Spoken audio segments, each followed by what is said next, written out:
Olá, meus queridos. Chegamos ao último vídeo da série sobre o Evangelho segundo São Marcos, cujo objetivo é conhecermos a teologia de São Marcos para entender a mensagem que Jesus nos traz através do Evangelho de São Marcos e poder orar com esse Evangelho. Nós explicamos que ele é dividido em duas grandes partes. A primeira, São Marcos busca provar que Jesus é o Messias, o Cristo, mas não do jeito que os judeus esperavam. E a segunda parte são os ensinamentos de Jesus a partir de Didascálica, sobre a sua missão, sobre o que o novo Messias, ou o verdadeiro Messias veio trazer a este mundo, junto com a sua paixão, morte e ressurreição, e ele quer provar que Jesus não é só o Messias, mas o Filho de Deus. Até agora explicamos a primeira parte, e da segunda parte explicamos que a segunda parte também é dividida em três, né? A, B e C. Hoje vamos ver a letra C da segunda parte, que é a paixão, morte e ressurreição de Jesus. Essa parte é composta dos capítulos 14, 15 e 16. No capítulo 14 é a conspiração e prisão de Jesus. No capítulo 15 se dá o julgamento, a sua paixão e morte.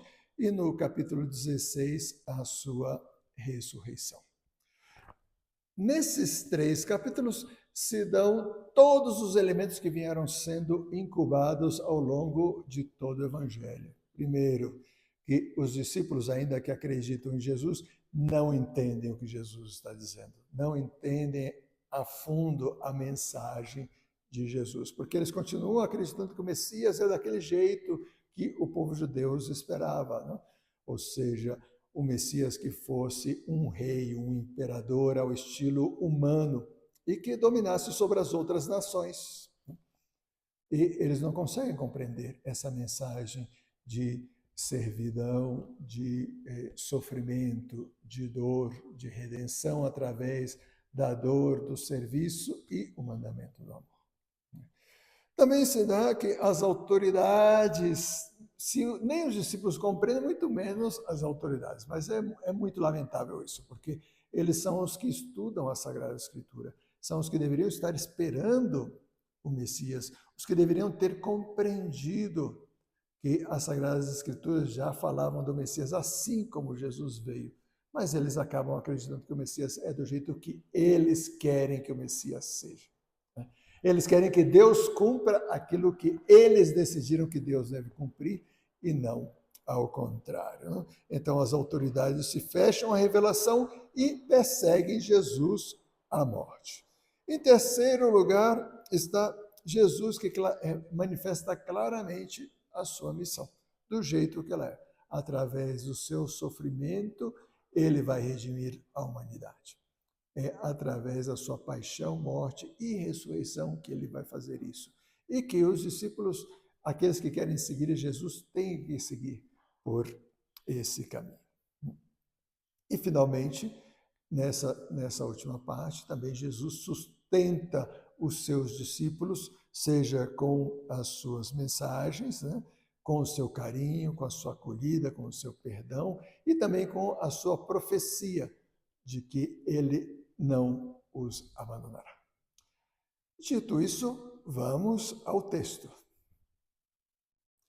O capítulo 14 começa dizendo o seguinte: a Páscoa e os ázimos seriam 2 dias depois.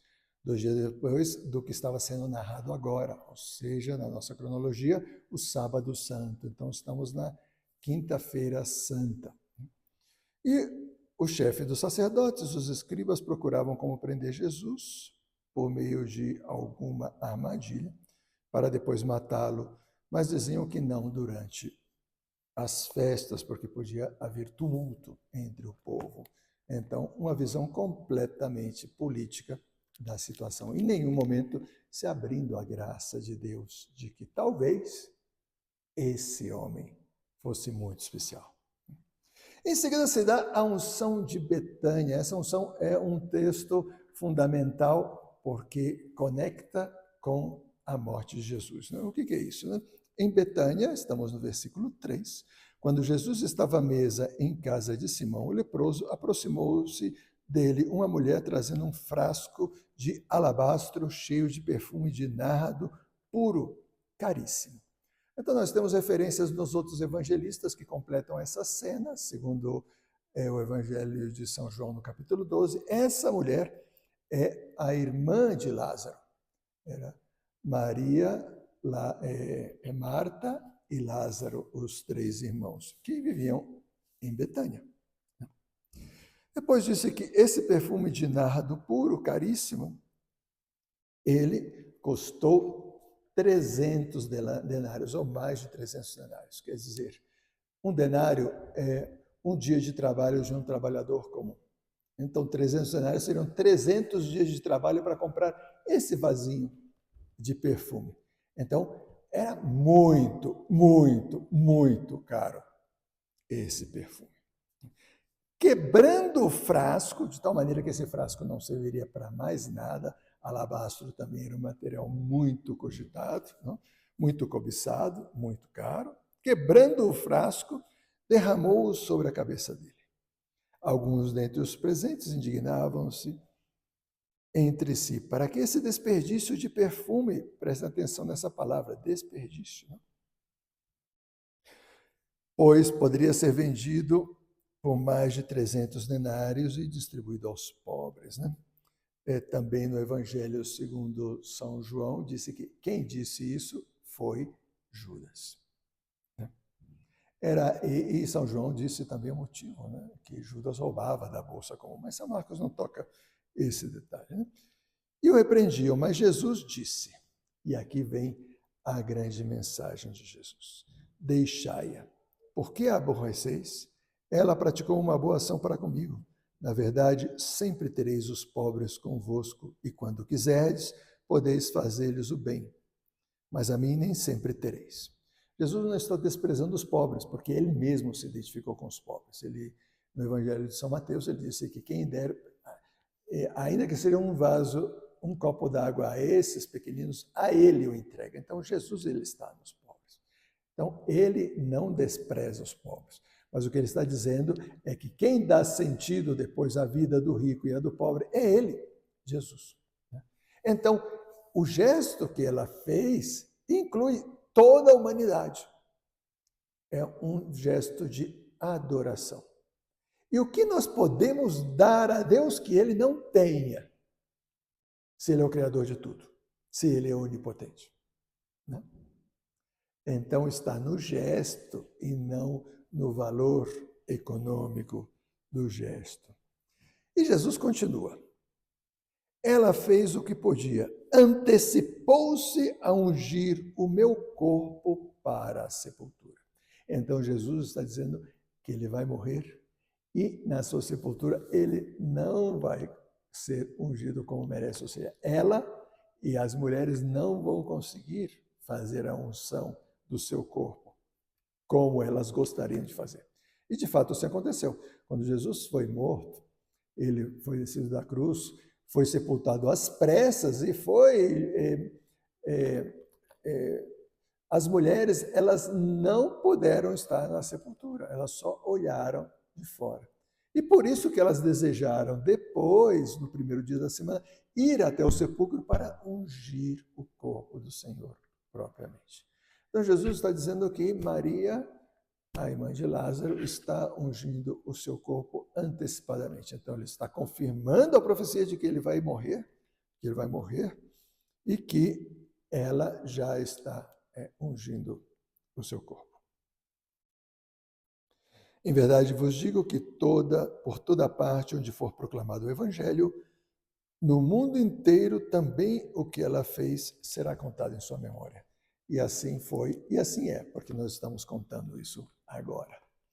Eu disse para que prestássemos atenção nessa frase que dizia que desperdício, para que esse desperdício de perfume, versículo 4, é que a vida de Jesus entregue por nós é um desperdício. Ou seja, é superabundante. No caso, o perfume era um exagero, porque um perfume desse tipo bastava umas gotinhas, né? Coloca aqui e ali e já enche o seu olor forte, enche a tua casa. Mas ela derramou o vaso inteiro sobre a cabeça de Jesus, um desperdício. Também a vida de Jesus foi um desperdício. Por quê? Porque era uma superabundância, uma super generosidade. Essa generosidade de Maria é um símbolo da super generosidade de Jesus, derramando a sua vida por nós, para salvar-nos dos nossos pecados. Em seguida, o evangelista fala da traição de Judas, que saiu para entregá-lo aos chefes, porque esses lhe prometeram dinheiro, versículo 10. E logo depois fala da preparação para a ceia pascal. O que era a ceia pascal? Os judeus, todos os anos, celebravam a Páscoa, que não é como a nossa Páscoa. A Páscoa dos judeus era a celebração de quando os judeus foram libertados do Egito por Deus através de Moisés. Então, Deus mandou Moisés que cada família matasse um cordeiro e com sangue marcasse as portas, e nessa noite o anjo exterminador passaria e exterminaria todos os primogênitos do Egito, exceto nas casas nas quais as portas estivessem marcadas com esse sangue. Então, só os judeus, os hebreus tinham marcado as suas portas, os egípcios todos tiveram, em todas as famílias, alguém que morreu. Então, os egípcios finalmente deixaram Israel partir. Esse sangue do cordeiro que marcava as portas era um símbolo, né, que os judeus ainda não sabiam. Era um símbolo do sangue que Jesus ia derramar na cruz para nos salvar dos nossos pecados. Mas os judeus celebravam cada ano essa libertação do Egito e todos os que podiam peregrinavam a Jerusalém para oferecer no templo sacrifícios de cordeiros, ou se não tinham dinheiro, né, sacrifícios mais baratos, de pombinhas ou rolinhas, representando esse sangue, né, que lhe salvou. Então, nessa celebração da Páscoa, depois se reuniam em casas e seguiam um certo rito, como foi o rito que os judeus fizeram naquela primeira Páscoa. Eles comeram com pressa ervas amargas, comida não preparada, não fermentada, com os rins cingidos, né? E que se ofereciam certas orações seguindo certos ritos e que depois foram acrescentados alguns cantos. Essa era a celebração da Páscoa dos judeus. Então, no primeiro dia dos ázimos, ou seja, os pães ázimos eram os pães sem fermentos. Então, na festa, que depois durava uma semana, se tirava todo o fermento. Então, eles iam comer sem fermento, né? Isso era na quinta-feira. Quando se imolava a Páscoa, os seus discípulos disseram: onde queres que façamos os preparativos para comerem a Páscoa? E Jesus lhe explica de uma forma milagrosa, né, aonde ia ser a Páscoa. Acontece exatamente de uma forma profética, né? Exatamente como Jesus, e eles vão preparar a Páscoa que eles iam celebrar. Essa Páscoa seria a última ceia de Jesus. Então Jesus ele quis celebrar com os seus discípulos a Páscoa na véspera do dia do sacrifício dos cordeiros, para que ele mesmo pudesse ser sacrificado no dia em que os cordeiros eram sacrificados no templo. Mas isso vamos explicar já já. Ao cair da tarde, continuamos no versículo 17, ele foi para aquele lugar que os discípulos prepararam, dois deles foram preparados, né, e foi com todos os seus discípulos.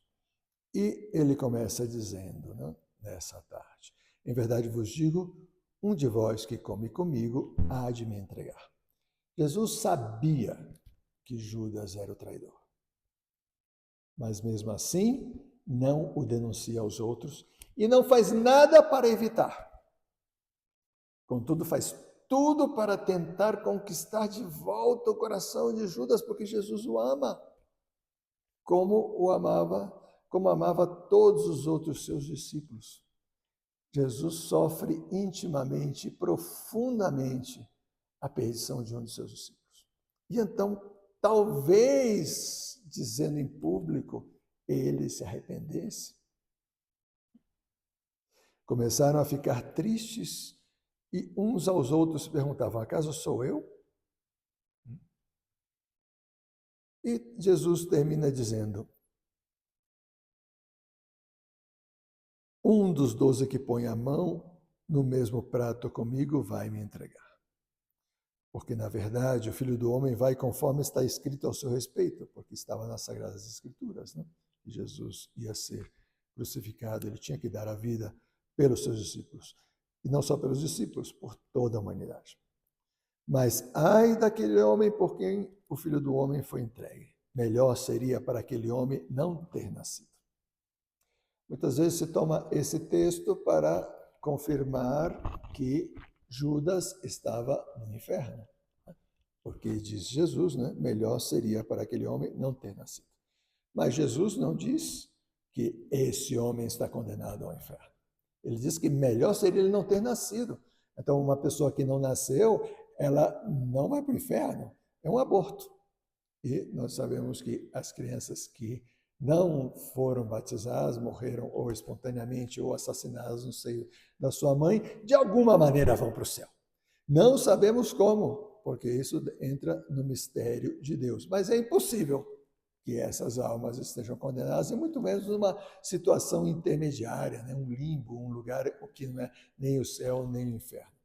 Não, certamente essas almas estão na eternidade junto com Deus. Então, quando Jesus disse melhor seria que aquele homem não tivesse nascido, era melhor que ele não tivesse realizado esse pecado. Mas não existe nenhum pecado que Deus não possa perdoar. Quem sabe, no momento em que Judas se estava suicidando, ele se arrependeu. Nós não sabemos, só Deus sabe. Deixamos esse tema para a misericórdia divina. E continua com a instituição da Eucaristia, capítulo 14, versículo 22. Enquanto comiam, ele tomou o pão, abençoou-o, partiu-o e lhes deu, dizendo: tomai, isto é o meu corpo. Depois tomou um cálice, rendeu graças, deu a eles e todos dele beberam. E disse-lhes: isto é o meu sangue, o sangue da aliança que é derramado em favor de muitos. Em verdade vos digo, já não beberei do fruto da videira até aquele dia em que beberei o vinho novo no reino de Deus. São Marcos coloca de uma maneira muito sucinta o que aconteceu. Nas celebrações da Páscoa dos judeus, durante os ritos, tinha a bênção do pão e a bênção do cálice. De fato, eram 4 cálices nos quais se fazia uma oração e todos bebiam. Só que Jesus, ele quebra o rito, porque ele institui a Eucaristia. Ele transforma aquele pão e aquele vinho no seu corpo e no seu sangue. Ele cria um novo rito, porque o rito antigo ia ser substituído. Se você se lembra, no vídeo anterior, nós falamos das profecias da destruição do templo. Pois é, essas profecias se cumpriram. E não era só destruição material do templo, era destruição do culto antigo para a criação do novo culto. Era a destruição da aliança antiga para a criação da nova aliança. Não que a aliança antiga foi equivocada ou errada, ela cumpriu a sua missão. Agora se dava lugar à renovação da aliança, com uma nova aliança, com um novo culto. E qual é esse novo culto? A celebração da Eucaristia, que é a celebração da missa, que Jesus acabava de instituir. Então, quando ele pega o pão, ele diz: tomai, isto é o meu corpo. Ele usa o verbo ser, isto é. Jesus não disse: isso se parece com o meu corpo. Jesus não disse: isso simboliza o meu corpo. Não, ele disse: isto é o meu corpo. E a mesma coisa fala do sangue. Isto é o meu sangue. Então, ele está falando do verbo ser. Se vocês se recordam bem, o verbo ser é o verbo que Deus usa para definir-se a si mesmo. Quando ele, no Antigo Testamento, queria dizer quem era Deus, ele diz, eu sou aquele que sou, com S maiúsculo. Ou eu sou aquele que é Elohim. Então, é a definição. Deus é o próprio ser.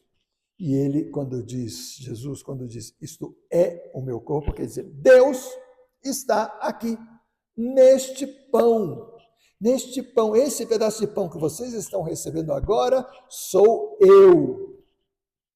Não é o meu corpo morto, como um cadáver. Na palavra corpo está incluído toda a pessoa de Jesus, assim como na palavra sangue está incluída toda a pessoa de Jesus. Afinal de contas, para os judeus, o sangue representava a vida. Quando Caim mata Abel, se vocês leem lá no livro do Gênesis, capítulo 4, se não me equivoco, Caim mata Abel, seu irmão. E o sangue de Abel clama a Deus. Não é que aquela poça de sangue estivesse gritando, mas era o fato de que o sangue, como é a vida da pessoa, essa vida ele estava gritando a Deus por vingança. Então, o sangue é a vida, então representa toda a pessoa. Aí estava Jesus que dizia, este é o meu corpo, este é o meu sangue. Ou seja, na Eucaristia eu estou completo em corpo, alma e divindade. E os discípulos comungam pela primeira vez. Na última ceia se dá a celebração da primeira missa, a primeira Eucaristia. Jesus conclui dizendo, isto é o meu sangue, o sangue da aliança que é derramado em favor de muitos. Então, ele está falando da nova aliança. Essa nova aliança inclui a antiga aliança e deixa de lado os ritos antigos para instituir os novos ritos, que são a celebração da Eucaristia com o novo sacerdócio que ele acaba de instituir nos seus discípulos. Eles são ordenados sacerdotes. Essa é a cerimônia de ordenação sacerdotal deles. Né? E se deixa de lado, né? Já se supera o antigo rito, que era os sacrifícios no templo, o antigo sacerdócio, que era o sacerdócio de oferecimento de sacrifícios no templo, e que vinha por sucessão, né? A partir de Arão, né? E todos os da mesma tribo, eles recebiam por sucessão o sacerdócio. O sacerdócio da nova aliança é por vocação. Deus escolhe quem são os seus sacerdotes e os consagra para que tenham o poder de consagrar o pão e o vinho, transformando no seu corpo e no seu sangue. Então, já chegou entre nós o reino de Deus. Dito isso, começam os momentos da paixão de Nosso Senhor. São Marcos, ele é muito breve em todos os seus relatos, então tudo o que foi a última ceia está condensado nessas palavras que acabamos de ler. E a partir do versículo 26, vem a predição de Jesus sobre a negação de Pedro e depois começa a verdadeira paixão do Senhor. Ele disse, depois que eles cantaram o hino, já concluindo a ceia pascal, né, saíram para o Monte das Oliveiras. E disse-lhe a todos, vós vos escandalizareis, porque está escrito, ferirei o pastor e as ovelhas se dispersarão. Mas depois que eu ressurgir, eu vos precederei na Galileia. Eles ainda não entendiam o que era isso de ressurgir, né? Se não queriam entender nem a questão da morte, que já era algo que era da experiência das pessoas, né? Todos morrem, né? Mas ninguém ressuscita. Jesus estava dizendo que ia ressurgir, então eles não entendiam isso. Pedro lhe disse, ainda que todos se escandalizarem, eu não o farei. Pedro, como sempre, impulsivo, fala o que vem do seu coração. Mas o que brota do seu coração aqui é um reflexo do que tem sido a sua trajetória como discípulo. Pedro confia nas suas forças. E foi confiando nas suas forças que Pedro só fez besteira, né? Cada vez que ele confiou em si mesmo, ele fez besteira. Quando estavam na tempestade, no mar, Jesus veio caminhando sobre as águas, todos gritaram pensando que era um fantasma. Jesus disse, sou eu, e Pedro disse, Senhor, se eres tu, manda-me ir a ti caminhando sobre as águas. E Jesus disse, vem, e lá vai Pedro caminhando sobre as águas. Essa era a parte de Deus, do Espírito Santo, ele deu o poder para fazer isso. Mas de repente, ele olhando ao redor, viu o vento, a tempestade, a água, as ondas, ficou com medo e começou a afundar. Aí é a humanidade de Pedro que falou. Cada vez que fala a sua humanidade, Pedro afunda. Então, aconteceu a mesma coisa quando estavam em Cesareia de Filipe.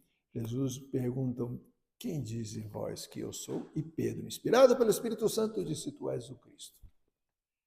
Jesus anuncia, então, a partir daí, a sua paixão, morte e ressurreição, e Pedro, a humanidade de Pedro, vem e diz, não, Senhor, isso não vai te acontecer. Né? Pensando que estava falando uma coisa boa, mas era a sua humanidade, já não era o Espírito Santo. Então, Jesus lhe disse, afasta-te de mim, Satanás, porque tu não pensas as coisas de Deus, mas dos homens. Cada vez que a humanidade de Pedro fala, é um desastre. Pois aqui falou a humanidade de Pedro. Ele, achando-se forte, disse, eu não vou te deixar. E então Jesus lhe disse, em verdade te digo, hoje, esta noite, antes que o galo cante 2 vezes, 3 vezes me negarás. 3, não uma, 3 vezes. Ele, porém, reafirmou com mais veemência, mesmo que tivesse que eu morrer contigo, não te negarei. Jesus quase era para dizer para ele, você não se conhece, Pedro, você é muito fraco. Tudo que tem de bom em você veio de mim, veio de Deus. Mas você está confiando nas tuas forças. Então, aí no Getsemane vem um momento muito importante para a vida de Jesus e para a nossa redenção. Estamos no capítulo 14, versículo 32.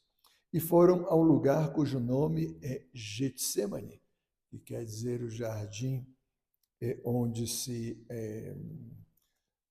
amassa as oliveiras, né, para fazer o óleo. E ele disse a seus discípulos, né? Bom, esse jardim Jesus costumava ir aí para rezar.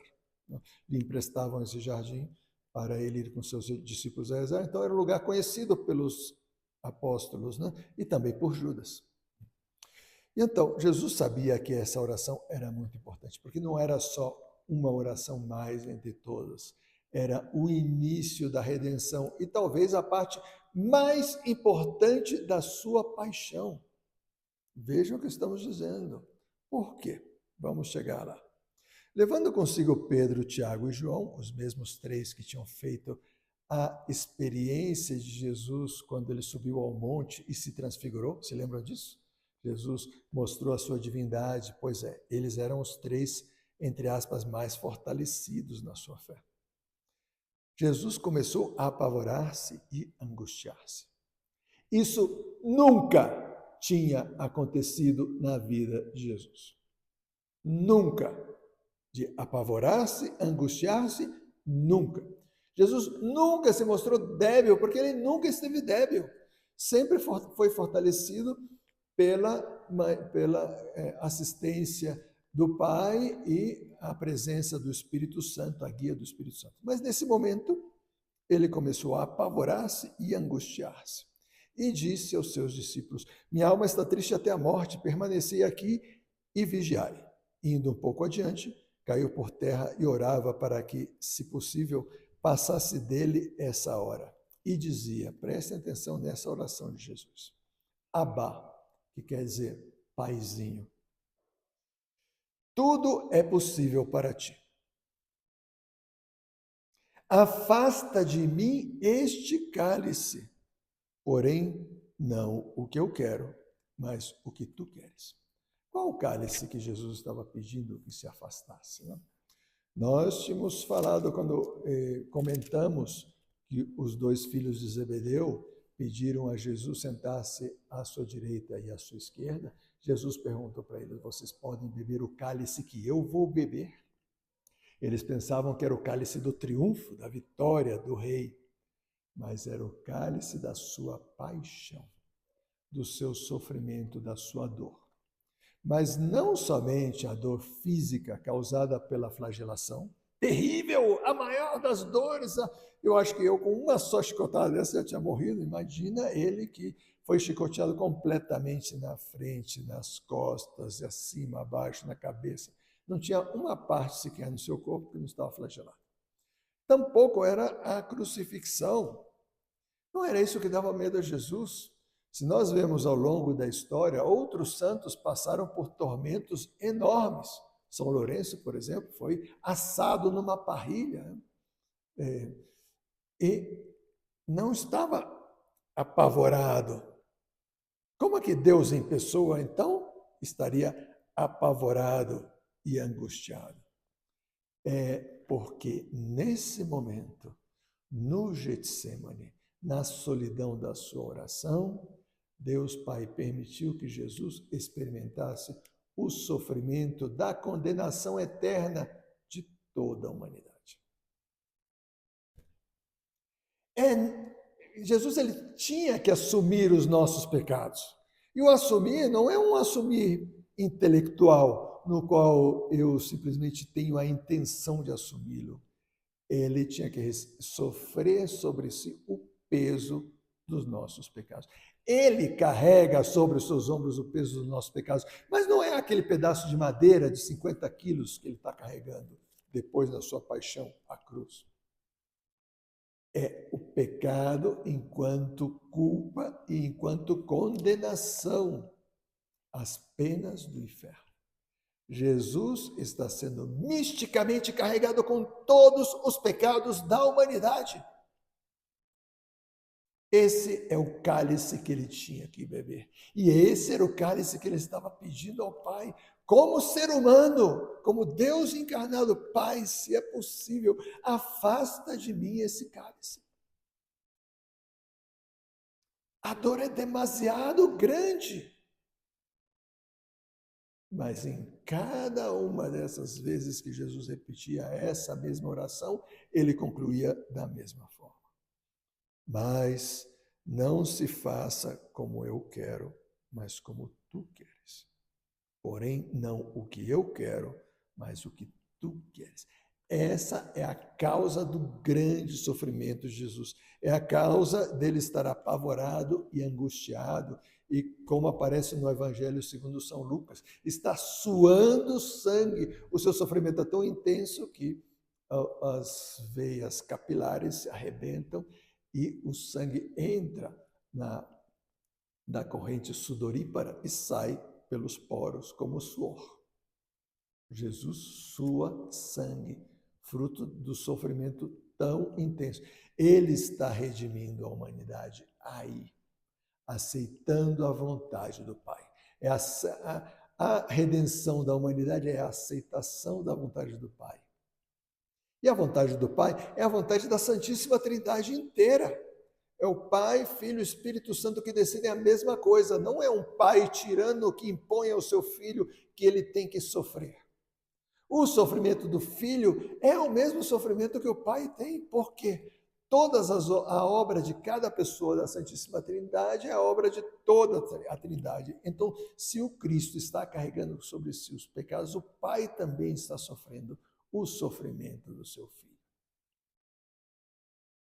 Esse sofrimento é absurdamente grande, inimaginável, inexplicável e parece simples, porque parece que o sofrimento de Cristo é em perspectiva da sua paixão. Não.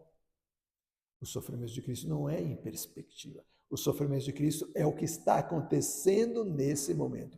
Ele está sendo carregado com os pecados da humanidade ali, no Getsemane. Ali se dá a grande batalha na qual Jesus vence a morte é ali.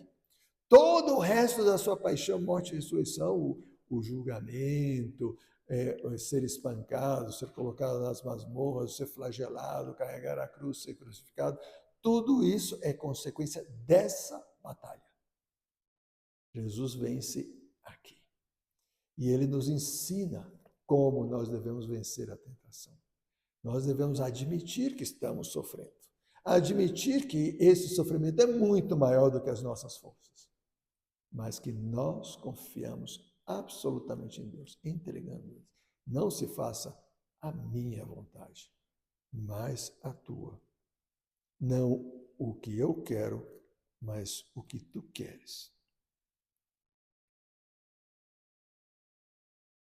Ao voltar, estamos no versículo 37, Jesus encontra os discípulos dormindo. Por que eles estavam dormindo? Eles não percebiam nada disso? Não percebiam nada disso. Na verdade, existia neles um tédio e um aborrecimento, porque eles nunca tinham visto Jesus frágil e agora vem Jesus frágil. Então eles estão chateados com isso. Como se ele sempre foi forte, se ele sempre enfrentou todos os adversários com uma fortaleza extraordinária e os deixou completamente humilhados, sempre deixava aqueles que queriam atacá-lo, destruí-lo, deixava-os sem palavras, confusos. E agora, como é que ele está assim, apavorado, angustiado? Então os discípulos eles não entendiam o que estava acontecendo. Estavam chateados. Esse sono deles não era simplesmente um sono de cansaço, era um sono de não estar de acordo com o que estava acontecendo. Eles estavam chateados, eles estavam abrumados pelo tédio. Era uma espécie de abandono prévio de Jesus. Sem tê-lo abandonado, eles não estavam unidos ao sofrimento de Cristo. Então, tampouco se uniram à sua oração. E então, quando Jesus volta e os encontra dormindo, disse: Simão, dormes? Não fostes capaz de vigiar 1 hora? Então, não era um reclamo de que Pedro não tivesse a capacidade de ficar acordado, mas não quisesse. Ele nem sequer lutou para isso. E aí Jesus dá o grande conselho: vigiai e orai para não entrares em tentação. Pois o espírito está pronto, mas a carne está fraca. Está pronto no sentido de que eles tinham comungado, eles tinham recebido o corpo e o sangue de Jesus. Na última ceia, na ceia que acabava de ter sido celebrada, o espírito estava pronto, mas a carne é muito fraca. Ela pode estragar tudo aquilo que o espírito construiu, ou que foi construído no espírito. E é exatamente o que vai acontecer à continuação. O versículo 43 é a prisão de Jesus, no qual, pois, chega Judas, levando os soldados ao jardim de Getsêmani. Por que era preciso Judas? Porque estava de noite, ninguém sabia quem era quem ali. Então, Judas identificaria aos soldados para que eles prendessem Jesus. Só que Judas ele não queria aparecer como traidor, né? Imagina, se ele chega lá com soldados e olha para ele e diz: esse aqui, ó, prendam-no. Óbvio que todo mundo veria que ele traiu Jesus. Não, ele fez de conta que estava chegando, foi fazer um encargo de Jesus e veio cumprimentar Jesus. Ô, Jesus, voltei e dar um beijo nele e de repente apareceriam os soldados casualmente e prenderiam Jesus. Bonito teatrinho de Judas, né? Mas não funcionou, porque Jesus sabia exatamente que era ele, né? Então, pois prenderam a Jesus, não vamos entrar no texto, depois vocês leiam com cuidado, né? E Jesus foi levado preso. Um detalhe, né? Quando todos estavam se dispersando, né? Diz no versículo 51, desculpa, um jovem o seguia e sua roupa era só um lençol enrolado no corpo e foram agarrá-lo. Ele, porém, deixando o lençol, fugiu nu. Então, aqui é a assinatura de Marcos. Esse jovem provavelmente era São Marcos, que era um adolescente e que a sua família já era cristã, ele também, mas ele ainda não tinha idade para ser discípulo. Então, vendo o que estava acontecendo, ele acabou seguindo a multidão dos soldados e, pois no momento que todos os discípulos se dispersaram, né, ele também tentou se dispersar, os soldados tentaram prendê-lo, agarraram ele pelo lençol, ele deixou o lençol e saiu correndo. Por que ele estava assim? Porque ele estava dormindo, né? Ele se levantou e só se enrolou no lençol para ver o que estava acontecendo. Uma forma de dizer, São Marcos, eu estava lá. Depois disso, Jesus foi levado ao Sinédrio. O Sinédrio era o órgão de governo dos judeus.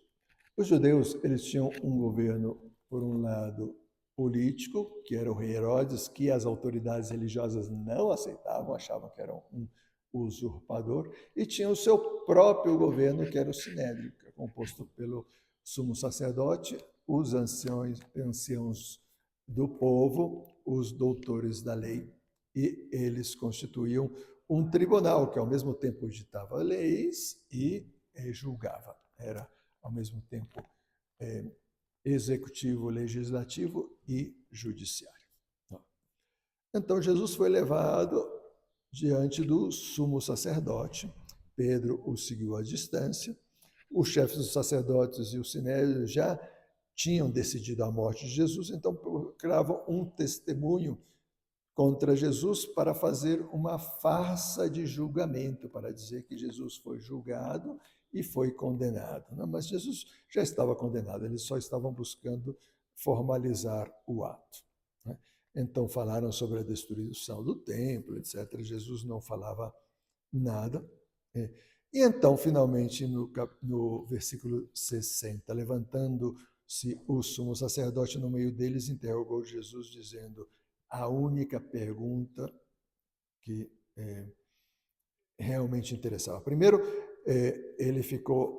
o sumo sacerdote estava impactado que Jesus não dissesse nada, né? Nada respondes, o que testemunho esses contra ti? E Jesus continuava calado, porque nenhuma dessas questões era importante. Finalmente, o sumo sacerdote colocou a única questão importante. És tu o Messias, o Filho do Deus bendito? Essa era a pergunta que Jesus estava esperando. Lembre-se que a segunda parte do Evangelho, a primeira parte é para provar que Jesus é o Messias, a segunda, que Jesus é o Filho de Deus. O sumo sacerdote condensa as duas perguntas. Tu és o Messias, ou seja, o Cristo prometido, mas além disso, tu és o Filho de Deus vivo. E Jesus, sabendo que essa resposta era a que o ia condenar à morte, disse com toda certeza, com toda a segurança, com todo o valor, com todo o peso que lhe caracteriza: eu sou. Eu sou. Vejam bem essa resposta. Eu sou é o nome de Deus. Javé, o Deus do Antigo Testamento, como Deus é chamado no Antigo Testamento, significa isso, aquele que é Javé. Eu sou, é o verbo ser em primeira pessoa, é o nome de Deus, porque Deus é o eu sou. Deus é o eu sou. Então Jesus está dizendo, eu sou. Eu não sou só o Filho de Deus, mas eu sou o mesmo Deus, da mesma natureza do Pai. E para completar, ainda cita o Salmo 110. E vereis o Filho do Homem sentado à direita do Todo-Poderoso e vindo com as nuvens do céu, que é também o que sai na profecia de Daniel. O sumo sacerdote, então, compreendendo perfeitamente o que Jesus tinha dito, mas não aceitando. Olha que drama. Deus em pessoa se revela diante dele e ele não aceita. Rasgando as suas túnicas, disse: que necessidade temos ainda de testemunhas? Ouvistes a blasfêmia, que vos parece? E todos disseram: é réu de morte. E Jesus foi condenado. E aí, em seguida, vem a comprovação da profecia que Jesus tinha feito a Pedro, que é a sua negação. Depois vocês podem ler com calma. E no dia seguinte, no capítulo 15, versículo 1, logo de manhã, Jesus foi levado pelos chefes dos sacerdotes e pelos anciãos de todo o sinédrio para encontrar-se com Pôncio Pilatos. Se vocês se lembram bem, no vídeo passado, nós concluímos o vídeo passado com Jesus, que convidava todos a estar alertas e dizia que deveriam vigiar à tarde, à meia-noite, ao canto do galo e de manhã, para não caírem em tentação. Pois acontece que os discípulos não vigiaram e caíram nas 4 tentações. À tarde, que foi a Santa Ceia, no capítulo 14, versículo 17, foi quando saiu Judas para entregar a Jesus. À meia-noite, que foi no horto do Getsêmani, 14:32, quando os 3 discípulos, em vez de vigiar com Jesus, dormiram. Ao canto do galo, que foi a negação de Pedro 3 vezes, capítulo 14, versículo 72. E de manhã, que é anunciado aqui, ninguém fez nada para evitar que Jesus fosse enviado à autoridade romana. Ao contrário, foram as próprias autoridades de Israel que o entregaram aos romanos. O capítulo 5 vai narrar o julgamento perante Pôncio Pilatos, a paixão, morte de Jesus. Por que Jesus tinha que ser levado diante de Pôncio Pilatos, se ele já foi condenado pelo tribunal judeu? Nós dissemos que esse tribunal era o órgão mais importante de governo dos judeus, já que eles, ao mesmo tempo, legislavam, julgavam e também era o poder executivo. Acontece que o povo judeu ele estava submetido ao Império Romano. Os romanos criaram um império muito grande que incluíram Israel. E eles deram uma certa liberdade aos povos que governavam, mas eles se reservavam algumas tarefas importantes. Por isso, na Judeia tinha um governador romano, que era Pôncio Pilatos, e a Pilatos estava reservado a pena capital. Quer dizer, os judeus não podiam condenar ninguém à morte sem antes passar pelos romanos. Ou melhor dizendo, quem condenava à morte eram os romanos, então tinha que ser uma morte romana.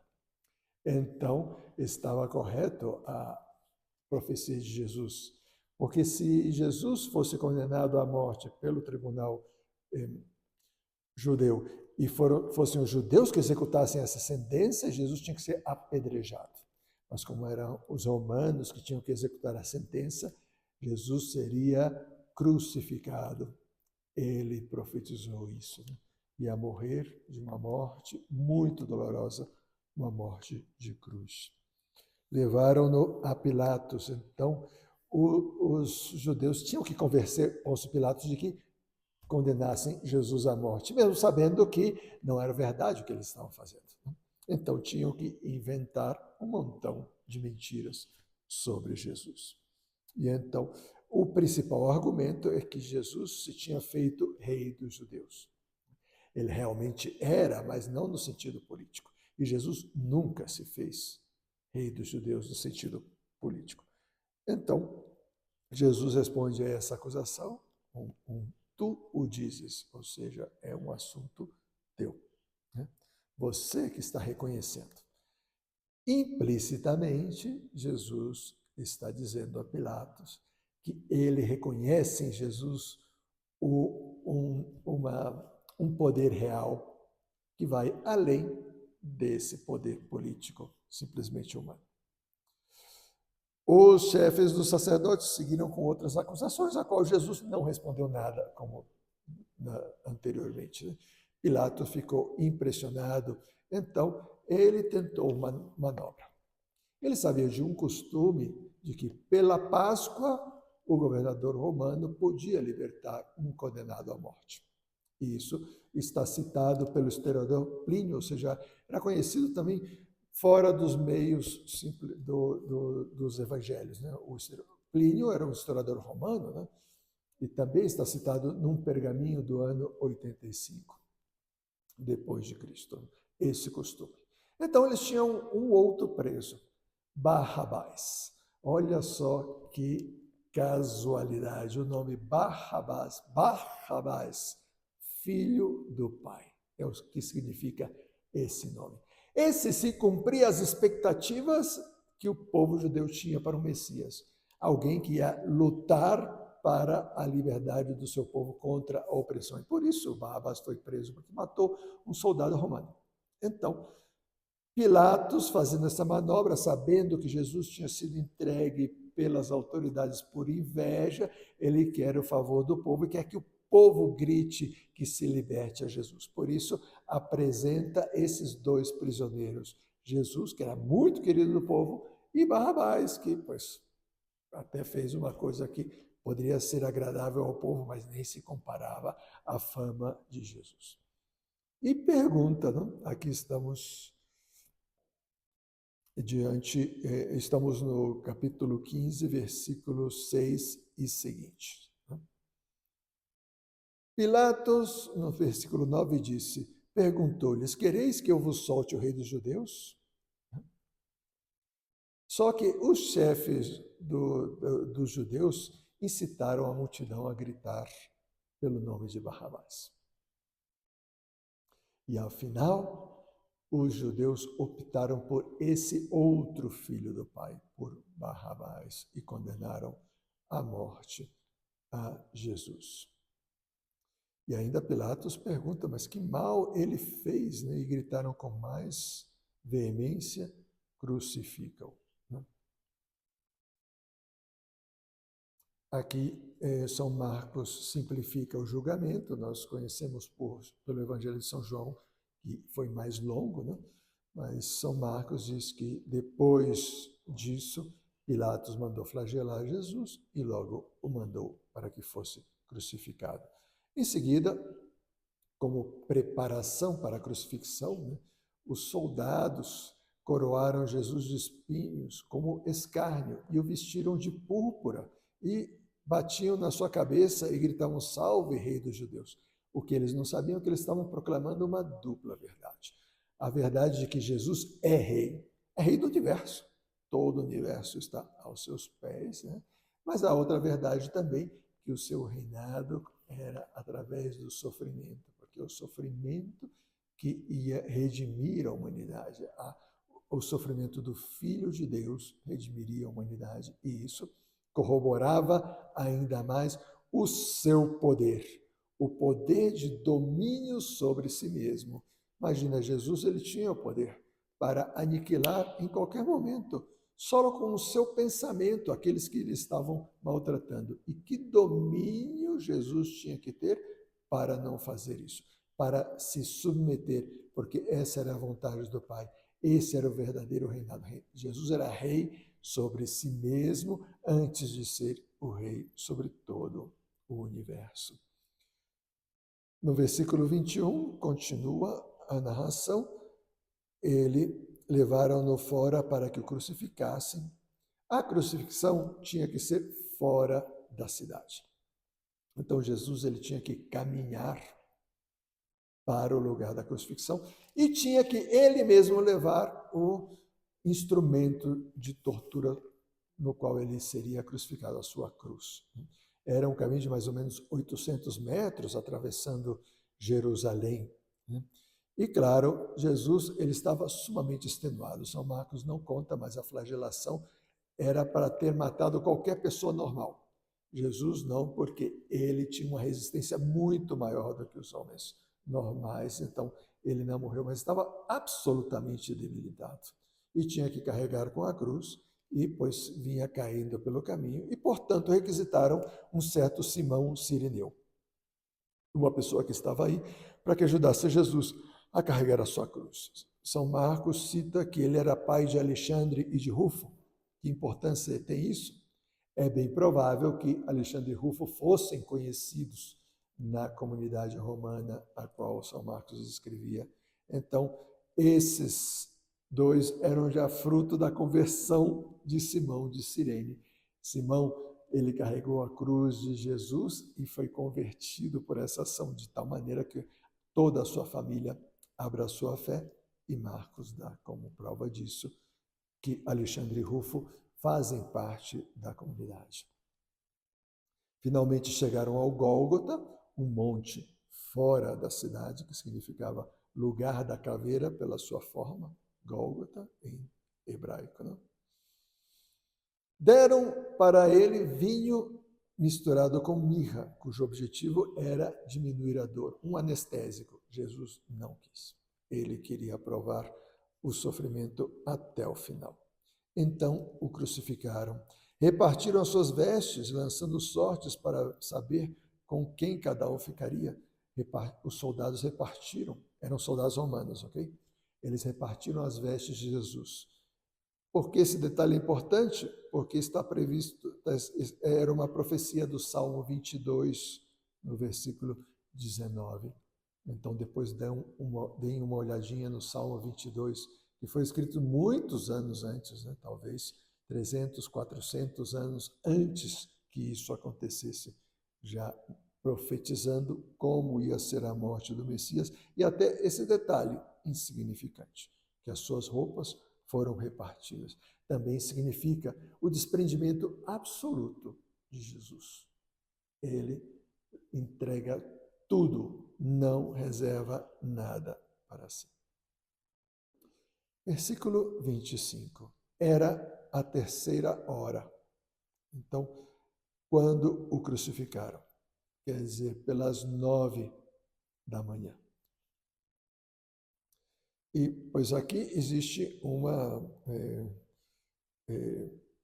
diferença com o Evangelho segundo São João, né, que fala que era às 12.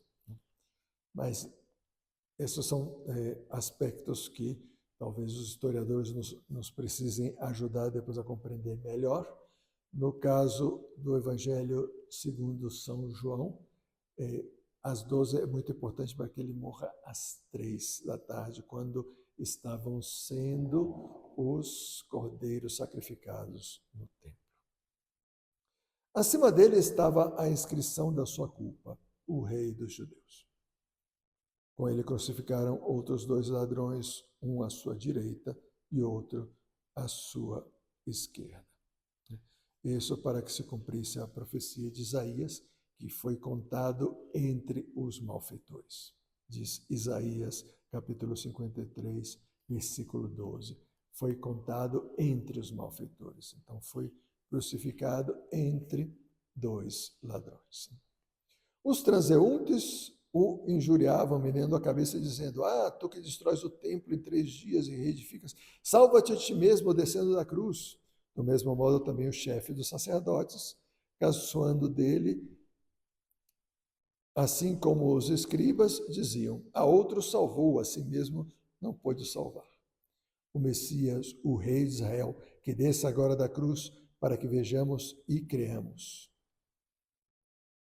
Será que era verdade mesmo? Se Jesus descesse da cruz, eles iam crer? Claro que não. Ainda que vissem um milagre dessa magnitude, não creriam, porque viram outros milagres e não creram. A fé não é uma questão de evidência, não é um se render diante de algo que é evidente.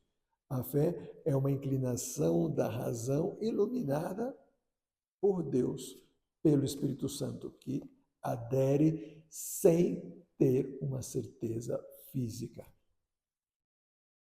É uma certeza espiritual, é uma certeza moral. Então, quando a pessoa ela não quer crer, ainda que tivesse uma evidência como essa de Jesus descer da cruz e vencer os seus inimigos, não se dobraria. Talvez seria uma submissão, mas não uma fé. No versículo 33, a partir do versículo 33, narra o momento da morte de Jesus. Diz o seguinte: a hora sexta, ou seja, pelas 12, ele foi crucificado na hora terça, pelas 9. Houve trevas sobre toda a terra, até a hora nona, ou seja, até as 3 da tarde.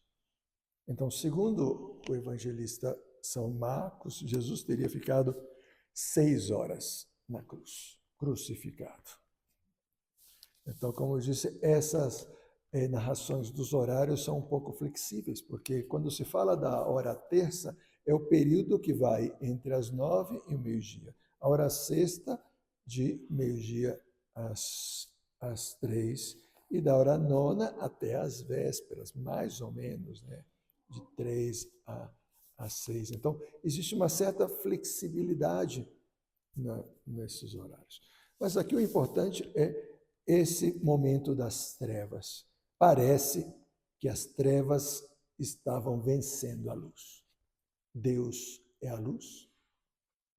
O pecado, o demônio, são as trevas. Parece que as trevas estavam vencendo. Houve trevas sobre toda a terra. A hora nona, Jesus deu um grande grito. Em hebraico, em aramaico, né? Eloi, Eloi, lema sabachthani, que quer dizer, Deus meu, por que me abandonaste? Parece um grito de desespero de Jesus, mas não é. Ele está rezando o Salmo 22, que começa justamente assim. Esse é o início do Salmo 22. Meu Deus, por que me abandonaste? Só que esse salmo, além de contar os sofrimentos da pessoa, dos quais muitos estão descritos, né, aqui, o Salmo 22, ao descrever o sofrimento do Messias, depois esses sofrimentos se viram plasmados em Jesus e por isso Jesus reza esse salmo, né? Mas esse salmo sempre termina com um sentido de esperança, de abandono nas mãos do Pai. Alguns dos presentes que não sabiam aramaico, não, ao escutar Eloi, Eloi, pensavam que Jesus estava chamando Elias, né? O profeta Elias. Então, Eloi, Eli, Elias. E um deles, correndo, encheu uma esponja de vinagre e, fixando-a na vara, deu-lhe de beber, dizendo, deixai, vejamos se Elias vem salvá-lo. Então, não entenderam nada. Jesus, então, dando um grande grito, expirou. Jesus morreu quando quis. Jesus decidiu, em comunhão com o Pai e o Espírito Santo, qual era o momento que ele entregava o Espírito. Ele entregou o Espírito. Ele, com esse grito, ele entregou o seu Espírito ao Pai. Versículo 38. O véu do santuário se rasgou em 2 partes, de cima a baixo. Que véu é esse? O templo era composto por alguns pátios, tinha em volta do templo uma muralha muito grande, que incluía o pátio dos gentios, depois mais interior o pátio das mulheres, depois mais interior o pátio dos homens, e depois o edifício do templo, que tinha 2 partes, a parte onde se podia entrar no átrio, depois um véu, que era uma cortina pesadíssima, muito alta. Atrás desse véu, antes da destruição do primeiro templo, estava a Arca da Aliança. A Arca da Aliança se situava nesse lugar que era chamado o Santo dos Santos, porque era o lugar mais santo. Dentro da Arca da Aliança estavam as 2 tábuas de pedra que Deus tinha escrito com sua própria mão os 10 mandamentos. E estava o cajado de Moisés, e estava também essa farinha especial que chamavam o maná, com a qual Deus alimentou o povo no deserto durante 40 anos, quando eles estavam saindo do Egito, fugindo do Egito, e antes de entrar na Terra Prometida. Esses eram elementos da antiga aliança. Com a destruição do templo por Nabucodonosor, a Arca da Aliança desapareceu. E a construção do novo templo se deixou o Santo dos Santos vazio. Então, não estava mais a Arca da Aliança, mas esse pesado véu estava aí. Então, o que significa a ruptura deste véu? O fim da antiga aliança. O fim dos sacrifícios no templo. O templo já não era mais o Santo dos Santos. O Santo dos Santos é Jesus. Ele entregando o seu Espírito, ele na sua ressurreição, ele mostraria onde ia estar o Santo dos Santos. Na sua Santa Igreja, na Eucaristia, que ele tinha dado poder aos seus discípulos de celebrar o pão eucarístico. Então, nas igrejas, nos sacrários das igrejas de todo o mundo, esse seria o novo Santo dos Santos. E no versículo 29 vem a cereja do bolo. O centurião era o chefe dos soldados romanos que estavam a cargo da crucifixão de Jesus. O centurião, que se achava bem de frente a Jesus, vendo que havia expirado desse modo, disse: verdadeiramente este homem era filho de Deus. Não foram as autoridades de Israel que reconheceram, foi um pagão, foi um centurião que abriu o seu coração à fé. Isso é importantíssimo, porque São Marcos está escrevendo aos cristãos de Roma. O centurião era romano. Então, ele está dizendo, esse homem viu e creu. Vocês que não viram podem crer pelo testemunho de um homem como esse. Jesus é o Filho de Deus. Esse reconhecimento é um reconhecimento da divindade de Jesus. Por que eu digo que é a cereja do bolo? Porque toda a segunda parte do Evangelho era didascálica, queria mostrar um ensinamento de Jesus que levava a essa conclusão. Jesus não é só o Messias. Jesus é o Filho de Deus que nos veio salvar dos nossos pecados e nos veio fazer uma nova aliança conosco e nos veio mostrar como nós vivemos essa aliança. A partir do versículo 40, vemos, ali também estavam algumas mulheres, olhando de longe, entre elas Maria Madalena, Maria, mãe de Tiago, o menor, e de José e Salomé. Elas o seguiam e serviam enquanto esteve na Galileia. Elas foram as testemunhas da morte de Jesus, já que os discípulos tinham fugido. Elas viram e creram. E já chegado à tarde, sendo o dia da preparação, isso é, a véspera do sábado, então Jesus morreu na sexta-feira, veio José de Arimateia, ilustre membro do conselho do Sinédrio, aquele mesmo Sinédrio que tinha condenado Jesus, nem todos estavam de acordo com a condenação.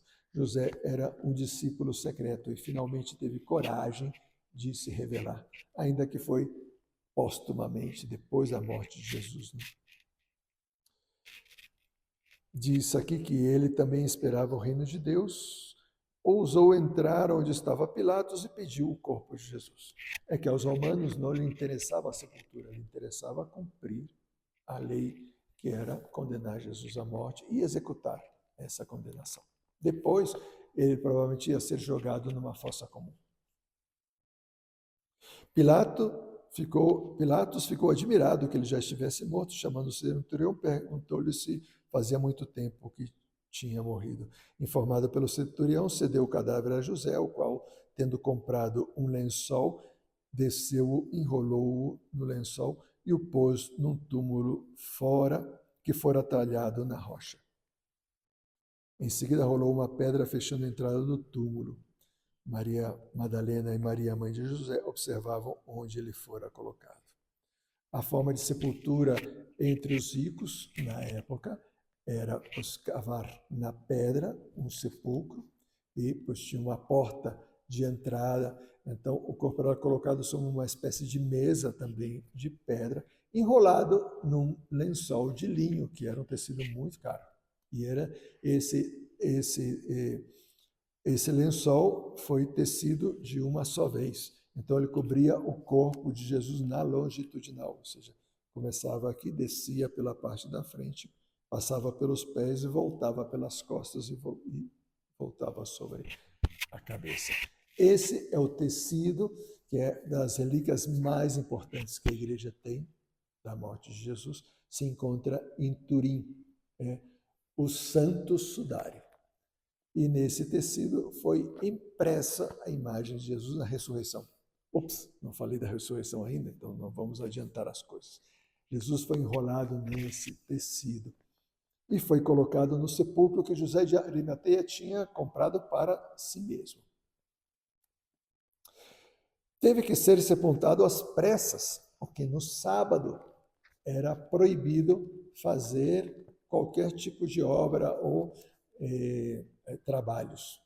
Sepultar os mortos é uma obra, um trabalho, então estava proibido. Tinham que fazer antes das vésperas do dia anterior, porque o sábado começava nas vésperas da sexta-feira. Ao final do dia da sexta-feira ou seja, quando caía o sol, já começava o sábado. Então tinham que fazer isso antes que caísse o sol e fizeram uma sepultura às pressas. Assim, Jesus foi sepultado.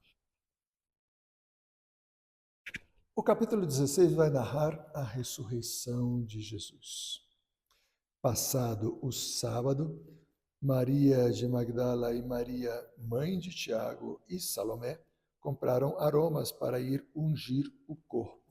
Como nós dissemos, a sepultura de Jesus foi feita às pressas na tarde da Sexta-feira Santa. Então, as mulheres não puderam ungir o corpo de Jesus, não puderam fazer as orações diante do corpo de Jesus, não puderam chorar a morte de Jesus, não puderam velar sobre Jesus. Elas tiveram que ir para casa, como todos os outros judeus. E o sábado, o dia seguinte, tiveram que ficar em casa.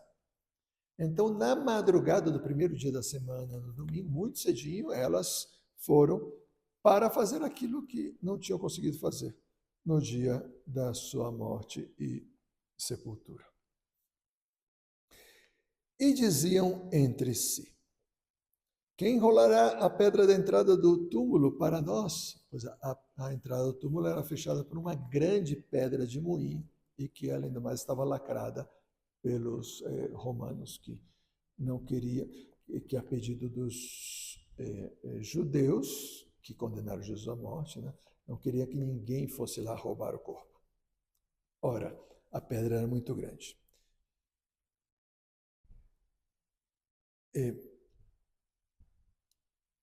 Mas quando elas chegaram lá, se deram conta que a pedra já tinha sido removida. Entrando no túmulo, elas viram um jovem sentado à direita, vestido com uma túnica branca, e ficaram cheias de espanto. Qualquer um, né? Quem ia imaginar que tinha alguém lá dentro sentado esperando-os? Ele, porém, lhes disse: não vos espanteis. Procurais Jesus de Nazaré, o crucificado.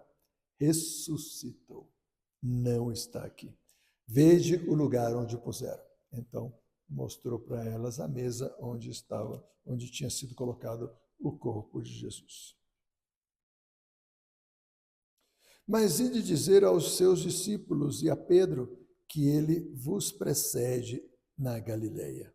Lá o vereis, como vos tinha dito. Então Jesus, ele tinha dito que queria se encontrar com os seus discípulos uma vez ressuscitado, e esse encontro seria na Galileia. E Jesus escolheu as mulheres para serem as primeiras apóstolas dessa mensagem da ressurreição. Elas foram as primeiras a saber antes mesmo dos discípulos. Elas saíram e fugiram do túmulo, pois um temor e um estupor se apossou delas. E nada contaram a ninguém, pois tinham muito medo. Originariamente, o Evangelho segundo Marcos terminava aqui.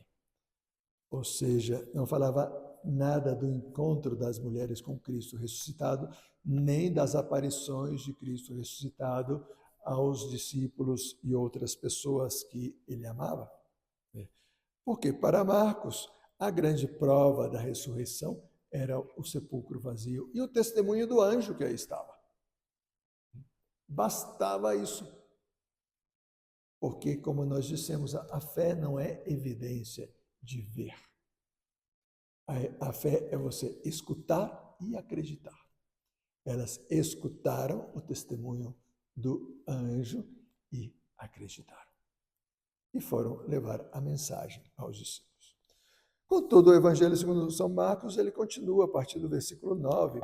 É provável que ele tenha sido escrito, essa outra parte, pelos discípulos de Marcos e que concluíram o Evangelho de alguma maneira. Nós sabemos isso porque o estilo é bastante diferente do resto do Evangelho. Mas como faz parte do Evangelho e foi aceito pela igreja como verdade revelada, é verdade, é parte da revelação. Então, vamos lá, versículo 9. As aparições de Jesus ressuscitado.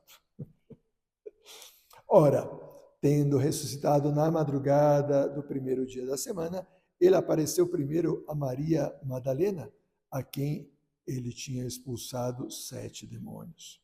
Então, Maria Madalena tinha sido uma discípula fiel e Jesus quis primeiro aparecer a ela. Olha que caridade de Jesus, né? O amor de Maria Madalena por Jesus era gigante, porque ela percebeu como era amada por Jesus, ainda que estava afundada em miséria, imagina, possuída por 7 demônios. Jesus não só a libertou, mas a chamou para ser sua discípula e agora lhe dava o privilégio de ser a primeira a ver Jesus. Então, às mulheres lhes foi concedido esse grande dom, serem as primeiras a terem visto Jesus ressuscitado e as primeiras a levarem essa mensagem de que ele tinha ressuscitado, seja aos discípulos, seja a outras pessoas. Ela foi anunciá-lo àqueles que haviam estado em companhia de Jesus e que estavam aflitos e choravam. Eles, ouvindo que ele estava vivo e que fora visto por ela, não acreditaram. Normal. Quem ia acreditar que Jesus tinha ressuscitado depois de ver como ele tinha ficado, depois da flagelação, depois da crucifixão, depois de ser atravessado pela lança? Muito difícil acreditar numa mensagem desse tipo. Depois disso, ele se manifestou de outra forma a 2 deles enquanto caminhavam para o campo. Essa narração está no Evangelho segundo São Lucas. Então, depois vocês podem dar uma olhada no final do Evangelho de São Lucas, quando Jesus aparece aos discípulos de Emaús. Eles foram anunciar aos restantes, mas nem nestes eles creram. Finalmente, Jesus se manifestou aos 11 quando estavam à mesa, censurou-lhes a incredulidade e a dureza de coração, porque não haviam dado crédito aos que o tinham visto ressuscitado. Pois é, Jesus teve que aparecer aos seus discípulos para que eles dessem crédito. E disse-lhes, e aqui vem a mensagem final de Jesus, tomada pelo Evangelho de São Marcos. Ide por todo o mundo, proclamai o Evangelho a toda criatura. Aquele que crer e for batizado será salvo, o que não crer será condenado. Estes são os sinais que acompanharão os que tiverem crido. Em meu nome expulsarão demônios, falarão em novas línguas, pegarão em serpentes e se beberem algum veneno mortífero, nada sofrerão. Imporão as mãos sobre os enfermos e estes ficarão curados. Então, o batismo é fundamental para a salvação. Então, quer dizer que as pessoas que não são batizadas, elas já estão condenadas? Não. Jesus está dizendo aqui o caminho ordinário da salvação. Nós não sabemos qual é o caminho extraordinário que ele usa para salvar as pessoas que não foram batizadas. Pelo que nós sabemos dos ensinamentos da igreja, as pessoas elas precisam ser fiéis à sua consciência, porque Deus fala na sua consciência. Pode ser que o fato dela não ser batizada seja sem culpa sua. Inclusive, quando escutaram o anúncio, mas por algum motivo elas não eram capazes de acreditar. Mas, ao serem fiéis às suas consciências, Deus as salva de alguma maneira. Contudo, o batismo continua sendo o melhor caminho, porque é através do batismo que Deus vem morar dentro de nós. Nós contamos com a presença de Deus dentro de nós. Os batizados são uns grandes privilegiados, porque Deus habita dentro de nós. E o caminho da salvação não só passa a ser mais fácil, mas nos permite chegar mais longe, chegar mais alto, porque Deus mesmo atua dentro das pessoas. Existem batizados que não fazem jus a esse mérito, então não correspondem a essa graça. Então talvez não voam.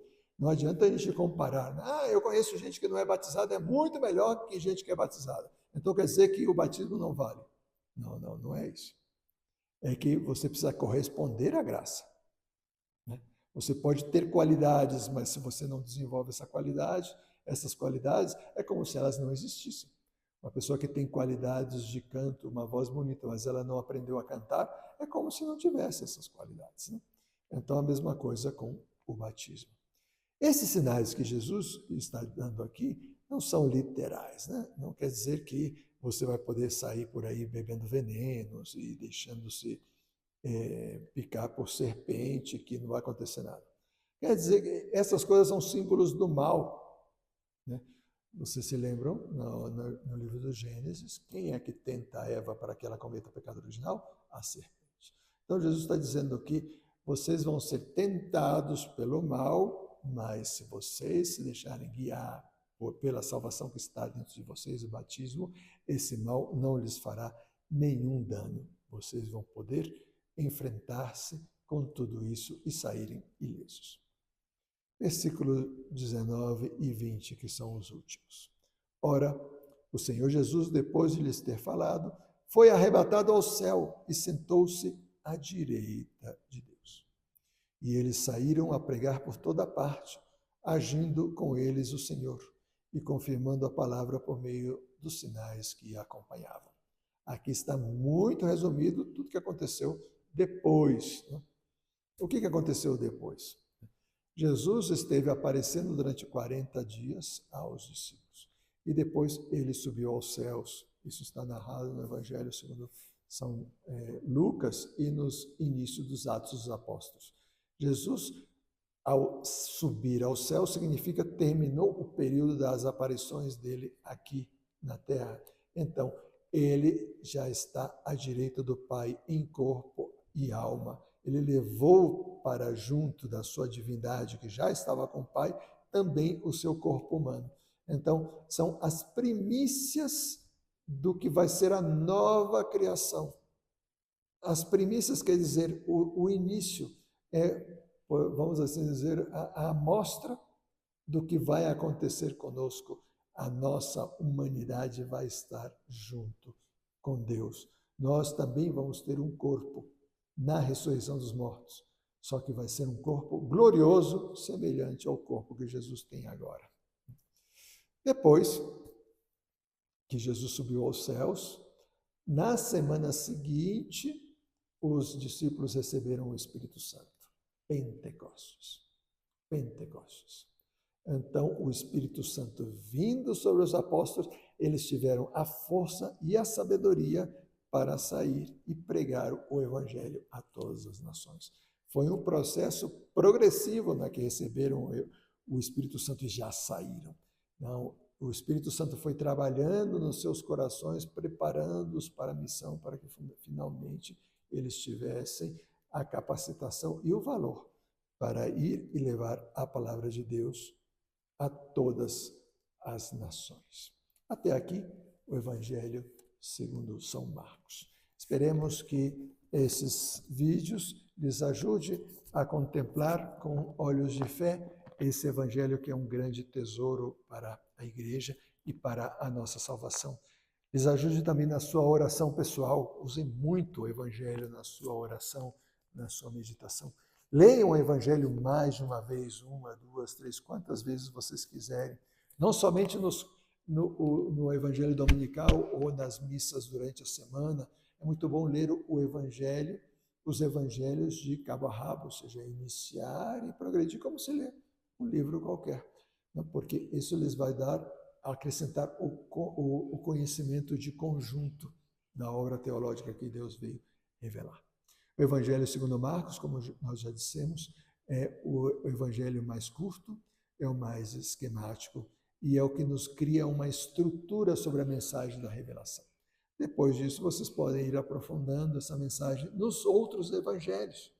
Aconselho que se leia a continuação o Evangelho segundo Mateus, que é muito mais longo e aprofunda muito mais na parte didascálica, ou seja, na mensagem de Jesus. Depois o Evangelho segundo Lucas, que favorece o olhar misericordioso de Jesus, né? E a missão dos discípulos, em particular, das discípulas, das mulheres, na missão de Jesus. Né? E, por último, o Evangelho segundo São João, que é o mais espiritual de todos os evangelhos e que supõe o conhecimento dos evangelhos de Marcos, Mateus e Lucas.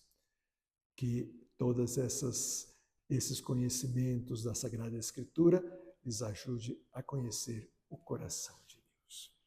O Senhor esteja convosco. Ele está no meio de nós. Abençoe-vos o Deus Todo-Poderoso, Pai, Filho e Espírito Santo. Amém. Fenomenal!